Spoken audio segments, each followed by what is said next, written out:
Who the fuck picked this little sorry ass beat? I'm from the ugly. What's going on, y'all? It's your boy Q, XXL. We back, and this is gonna be the first video of 2026. So with that being said, I want to say Happy New Year's, everybody. But today, hey, with this being 2026, we gonna take it to way back in the day. Back to 10 years ago, 2016. 2016 is probably one of the most, I want to say, nostalgic years of just ever, I guess. At least for someone my age. I'm 25, so I was in high school at the time, 2016, and there was a lot of stuff that happened in 2016. Sports was going crazy. The media world, like entertainment, was going crazy. Music was off the charts, and more specifically with music, when it comes to rap, the biggest thing that people just can't let go of, for a good reason, of course, I gotta talk about the 2016 XXL Freshman class. And that was a very fun time to be, fan of hip hop and rap. It was kind of a whole new generation. It was a whole different wave, but there were still, hints of the past, and I feel like it was a good balance of the new school and old school. And with 2016 being such an iconic class, I figured why not, take a look back, reminisce on who was in there, see where they're at now. And of course, we had Herbo, Davies. Man, that was Herbo and Davies Cypher was so underrated. I can't wait to go back and listen to that. Next group we got, I would say, kind of the wild card group. We got Lil Dicky, Desiigner, and Paak. I feel like they just kind of threw those three together because they ain't really know where to put them. And then, of course, the last group, the most influential, iconic one, we got Lil Uzi, Lil Yachty, 21 Savage, Kodak, and Denzel Curry. Now, I think a lot of y'all would probably want me to talk about that group first, so we're gonna get straight into it. Alright, so I'm gonna start it off with the person who, for me, honestly became my favorite artist out of the group, which at the time I really didn't expect that to happen, but it happened. That boy Lil Uzi, man. Lil Uzi took the world by storm. You know what I'm saying? Him and the next artist that I'll mention, they really took the face of the the new generation, the next wave. He had the colored dreads, he had the playful personality, he was lighthearted. His music, of course, Uzi can rap, but his music, it was kind of just about the vibes, It was about the vibes, the melodies. And I think there's no better example of how much of a divide there was when, that interview with Ebro. Where Ebro said, hey, by pretty much this time down recording, he was gonna be struggling. But as I've seen with all you little young motherfuckers that think you nice. Yeah. He is pretty nice. You nice. Yeah, I'm good. Y'all get to like 27, 28, and y'all niggas get to struggling, and y'all be trying to come back tell you find what, that sound. I ain't gonna struggle, bro. All right, we're gonna see. We gonna see. Oh, you gonna learn. And guess what? I'm gonna be here. Yeah. It's gonna be totally different too. I'm gonna be all the way a rock star by then. It didn't work out that way. Yeah, Uzi, quite literally, his next album, Love Is Rage 2, became, I would say, a classic among this generation. His next album, Eternal Take, once again, went crazy, especially with COVID happening around that time. Because to be honest, especially with, rappers not being able to perform during that time, for the artists that really was able to stick around, that means something. And with Uzi, it was more than the music too, because he had such an influence on the people of my generation and even younger, you know, with the way he dress, the way he accessorized his hair, the dances he came up with, you know. He really made multiple waves in rap music, and especially when it comes to the amount of people that like became like Uzi, the amount of people that was inspired by his music to follow in his direction and his style. Yeah, oh my God, I don't even think there's not that many artists that really had that much influence. And the last thing I'm gonna say about Uzi, I feel like a lot of people at the time really underestimated how long he would be of a relevant artist. I mean, even now, I feel like Uzi didn't really have a questionable release till recently with Eternal Take Two, which, me personally, I liked Eternal Take Two, but I gotta be fair, you know, some people, a lot of people ain't really fuck with it.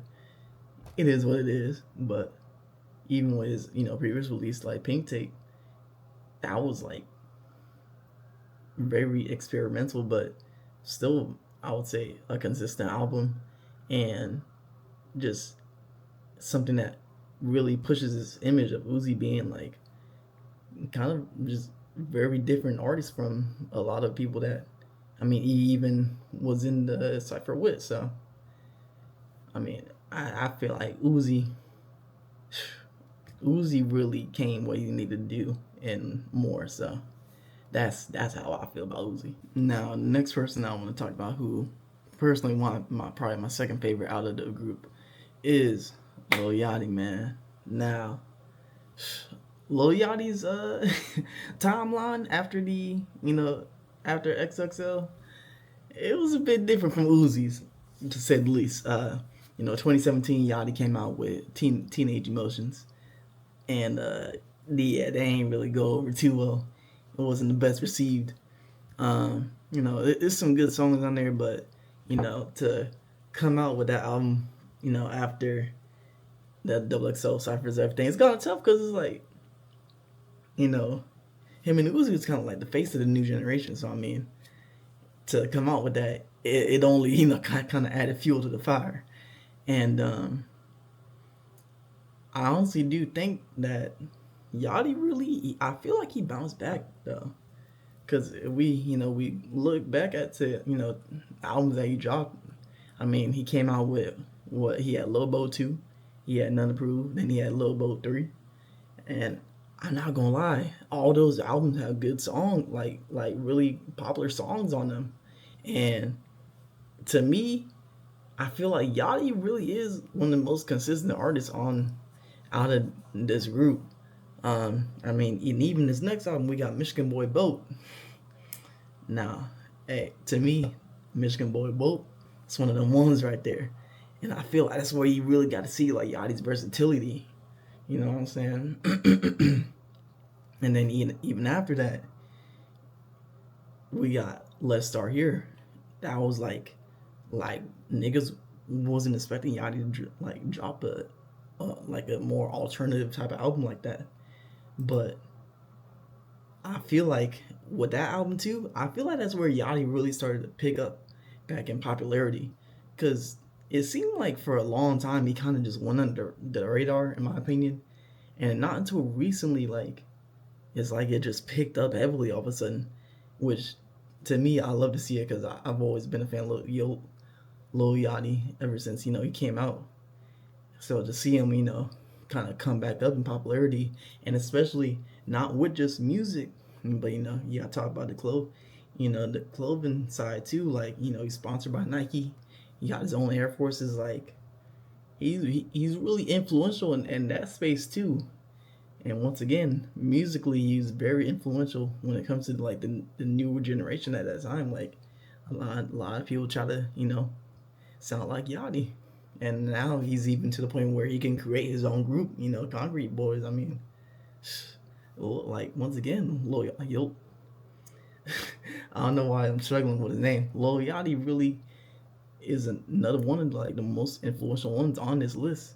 Even having appearances in movies and things like that. So I feel once again, I feel like Yachty, hey, he done what he did what he needed to do. So I mean, I ain't got much more to say on that. I mean, he did his thing. All right, now next guy from 2016, XXL. You know, has had a pretty interesting career, to say the least. As someone who's from Florida, you know, I fuck with him heavy. My boy Kodak. Honestly, one of the most memorable parts of, 2016 Cypher. You already know what he said. You already know what he said. Now who the fuck picked this little sorry ass beat? Kodak's career is honestly, I would call it successful. However, it came with a lot of ups and downs, to say the least. But I mean, starting off, like, Kodak came out the gates like heavy, because hold on, I mean, 2017, he got Painted Pictures, bangers. I ain't got nothing too much to say about that. Painted Pictures, one of the ones. Next, you got Project Baby 2, once again, straight bangers. Then 2018, you got Dying to Live. Come on, man, because I remember Dying to Live. ZZ, that's literally like, I think in terms of streams, that might be, I don't know if it's as big as, but it's one of them. Like, Kodak was really one of the most consistent artists around that time in those earlier years. But only problem with Kodak, he had a lot of legal troubles, in and out of jail. I'm not gonna get too much into his legal battles and things like that. But in terms of just musically, I mean, to this day, like, there's a whole bunch of people who just are always gonna remember like Kodak's classics. I mean, and even now, I mean, Kodak is consistently dropping music a lot. Honestly, because now I'm really looking at it, Kodak drops a lot, and I mean a lot of music, especially compared to other people in his group, in his class.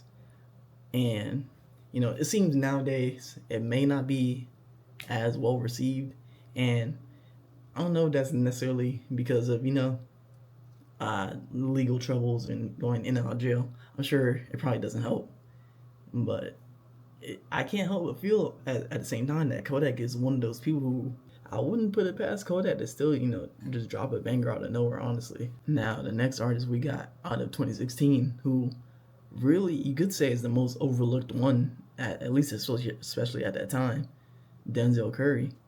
And I'm not gonna lie, looking back to where he is now, Denzel probably had one of the best careers out of everyone in the group. I mean, even starting with 2018, he dropped Taboo, which to this day has some of his most popular songs, and he dropped Zoo, then he dropped Unlocked. Like, he really is, you could say, the most consistent one. Then he came out, his next album, Melt My Eyes, See Your Future, which a lot of people consider the album to be like one of the best ones in terms of people of that generation. And then he could continue to go on and just consistently drop good music, seeing a lot of appearances in video games and movies and things like that.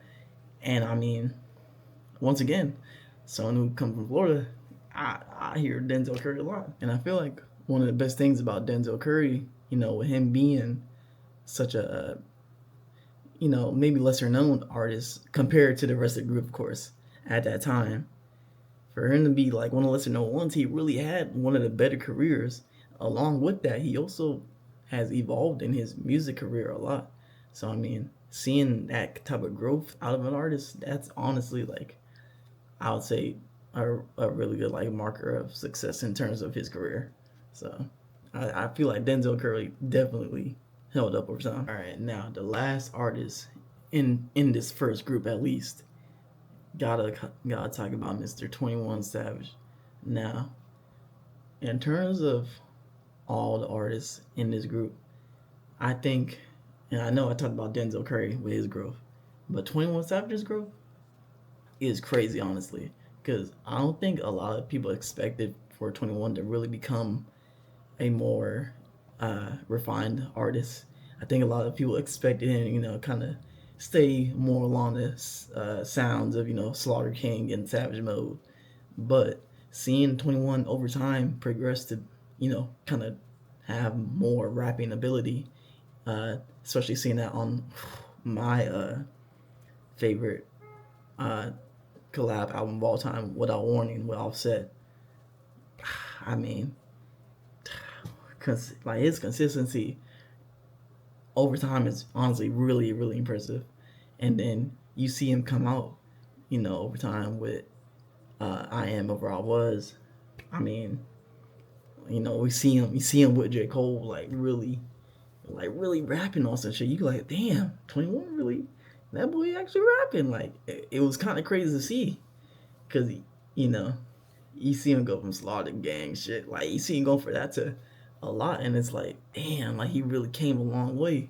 And then I mean, even now, he still has, came out Savage Mode 2, came out with what was the next Her Law song. Like this man was getting, like, he got a collab out with Drake. Like, to see him go from just like straight just like trap sound to being on a collab out with Drake is really crazy.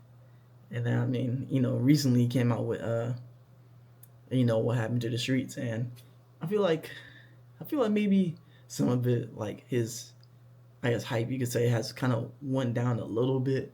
But I mean, even so, he's still probably like top, what might be probably like top 3. Well, I don't want to say top 3.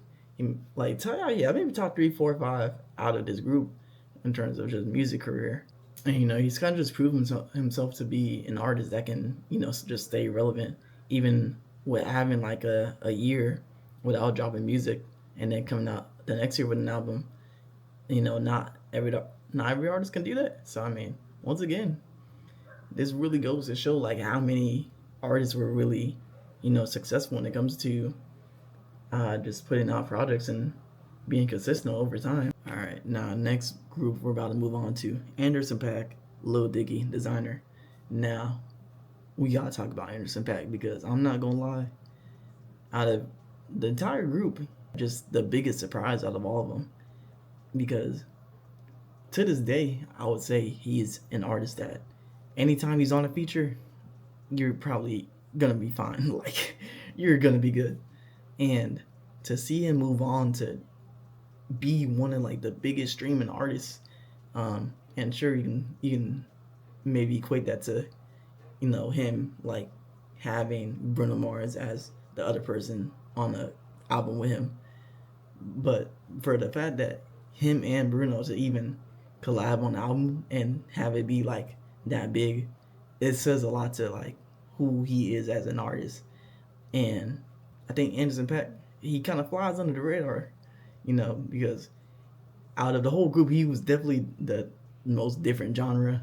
He's more of a R&B, soul type of artist. But I think, honestly, even though he may have been the most different, I think that being a part of that class probably helped him a lot, honestly. Because in 2016, he dropped his album Malibu that year, and I mean, I feel like having that opportunity of being on XXL probably boosted that heavily. So to see him almost, pretty much skyrocket after all of that is crazy. And I think he's definitely an artist that, like, you gotta be able to give him his flowers, because he really, like, he put in the work, and he's one of the most consistent ones. So I think to be like that long lasting of a name, it says a lot to how much work he really put in. All right, so next up we got Desiigner. Now, Desiigner's career compared to Anderson .Paak, that it kind of went the opposite way. And personally, I feel like, I don't know, to me, Desiigner, I feel like got the short end of the stick just a little bit. And I say that because I think, obviously he had Panda, and that song went crazy for him. But I think there was just, Desiigner was such an interesting character and personality that, like, he was almost a little bit too much of a meme to his own undoing, if you will. Because I feel like, people, they saw the ad libs and all that. They saw the way he talked, and they kind of just, made jokes about him, but that was kind of it. Like, people wasn't really, like, checking out for the music. And I also feel like something that might have played against him as well was just the constant, like, comparisons to Future at the time, which, to me, I always felt like the comparisons to Future were kind of stupid because, like, if I feel like if you listen to music, you can tell the difference between Future and Desiigner. But besides that, I do think musically there were some things to be left to desire when it comes to Desiigner. While personally, I thought his music was decent, but I think a lot of people, they kind of struggle to understand him a bit, which I do think he has songs where it is a bit more difficult to figure out what he's saying, and I think that kind of worked against him quite a bit. I think after Panda, I think over time it just kind of took him more of a while to figure out his sound, and I feel like, anytime I heard my features, I feel like he did what he had to do. Like I feel like he could make good choruses and things of that nature. However, I think when it just came to making his own song, I don't think it panned out as much for him, and I think that just led to, like, just not really finding the audience for him. And he came out with some projects. He came out with New English Style 2016. I feel like it was decent enough. Then he had LOD, which, it had a little bit some, but once again, it was like people just weren't really checking out for Desiigner, and I think I really do think that just his image and just being a meme just never. It was almost just like it wasn't gonna work out, unfortunately. But I mean, to this day, Desiigner's still dropping music, and he kind of almost rebranded in a way. He's speaking more clearly and things like that. So I mean, I do think he did make an effort over time. It just, by the time it is, like, by now it's like, people ain't really thinking about him. It's more so like one of those things where it's like, oh, I forgot about Desiigner, that type of thing, like, so. But overall, at the end of the day, it's like I can't take away nothing from him, because, like, he did have a bunch of just iconic moments during that time. So shout out to Desiigner. All right, so next, I will say we have an individual who I would say took a different route from the rest of the people in the group. We got Lil Dicky. Now, Lil Dicky is a very interesting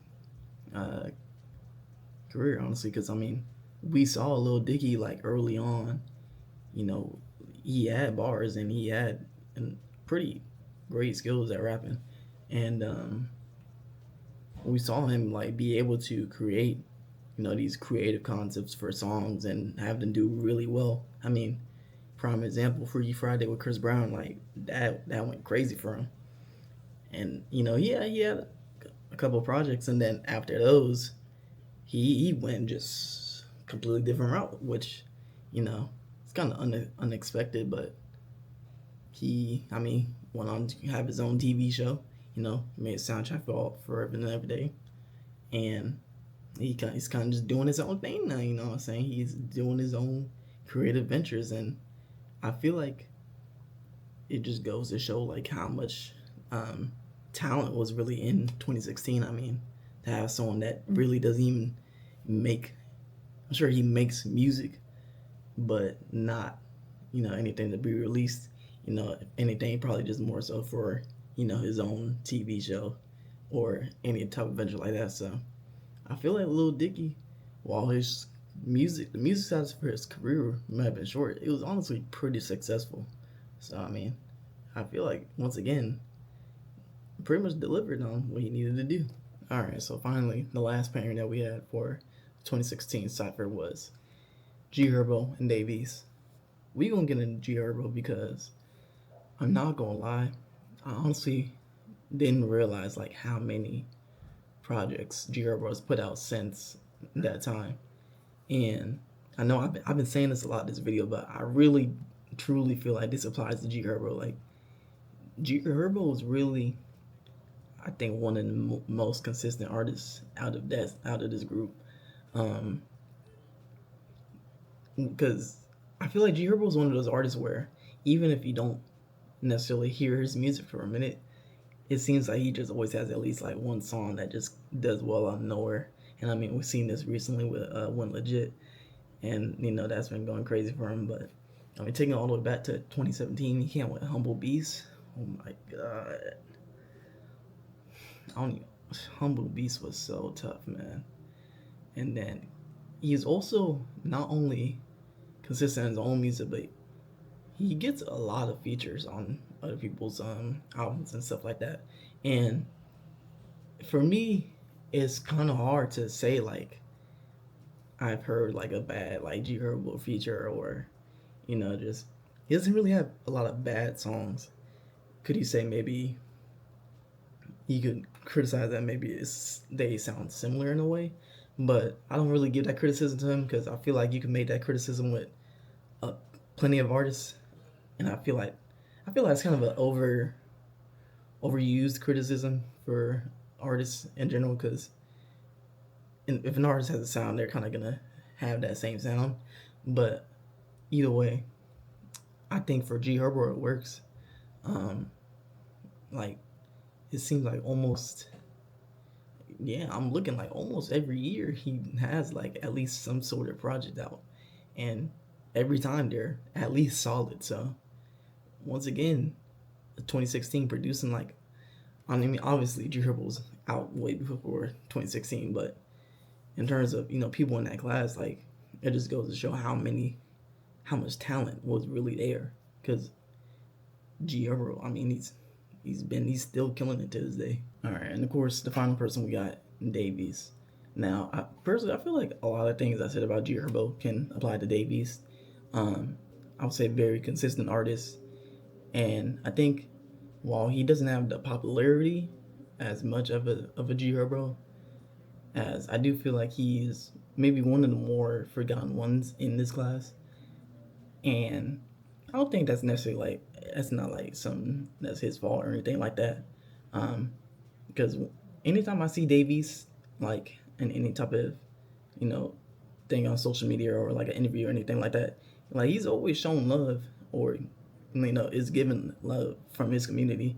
And it seems like, you know, Davies is very like well respected, and you know, with his peers and the ones around him. So I definitely think that he gets a lot of respect he deserves. I think for probably the time, his niche probably maybe just wasn't as popular. You know, he's very East Coast centric type of sound, very based in that. So I think probably for the time, in a commercial sense, it wasn't as popular. But I mean, he's still like very, very solid to this day.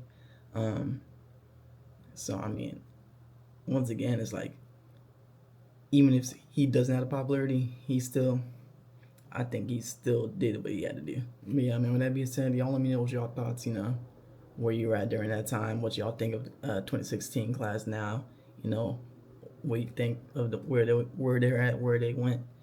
And yeah, man, I'm gonna be bringing more videos like this, trying to do this every week. And y'all already know I'm about to say YouTube shit, you know, like comment, subscribe, all that. I'm gonna put my Twitch down in the description, because I am trying to stream every day of this month. So yeah, man, that being said,